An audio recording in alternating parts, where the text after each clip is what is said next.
Ako po ay isang Filipino. Lumaki po ako sa farm. Ilang beses mang iginigiit ni Bamban Tarlac Mayor Alice Go ang pagiging Pilipino, may mga duda pa rin kung sino talaga siya. Ang bagong akusasyon ngayon, siya rin ang Go Waping sa mga dokumentong natanggap ni Senador Win Gatchalian mula sa Bureau of Immigration at Board of Investments para ito sa application ng pamilya ni Go ng Special Investors Resident Visa o SIRV na ibinibigay sa mga banyagang nais mamuhunan at tumira sa Pilipinas. Nakasaad na dumating si Go Waping sa Pilipinas noong January 12, 2003 sa edad na 13. Ang nakarehistrong nanay si Lin Wenyi o Wenyi Lin. Doon sa data, si Wenyi Lin yung nanay at ang dependent daughter ay si Go Waping. Yung address ni Wenyi Lin doon ay the same address na nasa Valenzuela. Unang sinabi noon ni Mayor Go na si Wenyi Lin ay partner ng kanyang ama, pero ang kanya raw biological mother ay ang Pilipinang kasambahay nilang si Amelia Lial. Sabi ng Bureau of Immigration, totoo ang mga dokumentong inilabas ng senador. 2011 daw ang huling record nila kay Go Waping. Nakansela na raw noon ang kanyang SIRV. Pinag-aaralan daw ng BI ang ilang travel records at documents patungkol kay Mayor Go. Pero maaga pa raw para sabihin si Go Waping at Mayor Go ay iisa. Ang tinitingnan po natin, hindi lang kasi yung pangalan, pati po yung other details like the photo and all the other documents that are in the records of BI as well as yung nakuha natin from the Board of Investments.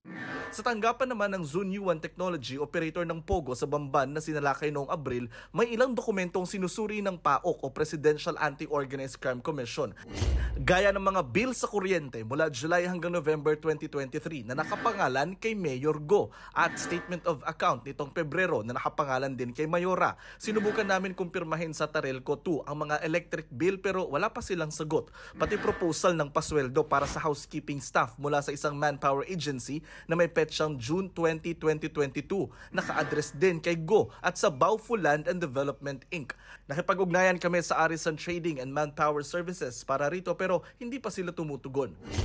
Unang sinabi ni Mayor Go na bago siya tumakbong mayor noong eleksyon 2022, nag-divest o nagbenta na raw siya ng kanyang shares sa Bauful Land, kumpanyang may-ari ng lupa kung nasaan ang sinalakay na Bamban Pogo.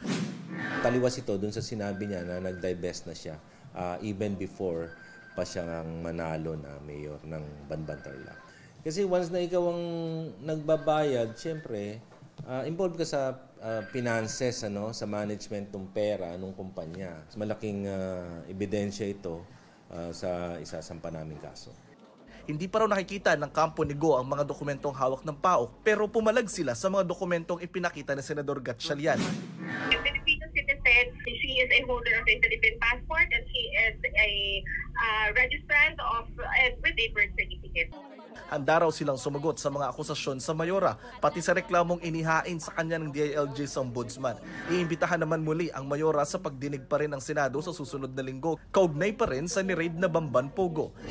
Naglabas naman ang memorandum ang DILG ngayong araw. Paalala ito sa mga LGU na may kapangyarihan silang mag-inspeksyon sa mga nasasakupang negosyo. Matapos sabihin ng mayor ng Porac, Pampanga na noong Mayo, hindi sila pinapasok sa Lucky South 99 para mag-inspeksyon kaya umalis na lang sila.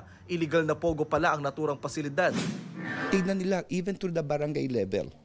No? Kung kinakailangan nga, isa-isahin mo na yan eh. At ako rin sumulat dito kay Chief PNP na i-assist ang mga LGU hingil dito.